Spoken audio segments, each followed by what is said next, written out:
I just want to share this as well, because the Lord has been telling me to send a warning to the body of Christ Jesus, that we need to pray against witchcraft, okay, because there's witches attacking some Christians in the body of Christ Jesus, okay, so we're gonna have to engage in the spiritual battle and also have to go on a fast, and then you get yourself scriptures, and then you pray those scriptures against these witchcraft attacks, okay. So the Lord was showing me it's witches, actual witches attacking some of the people of God, okay.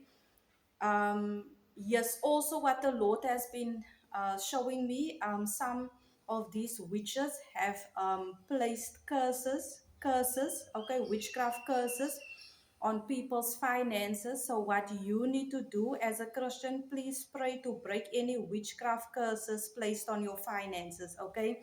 Because what happens when these witches places these curses on some people's finances, then the person will start to see their finances dry up, okay.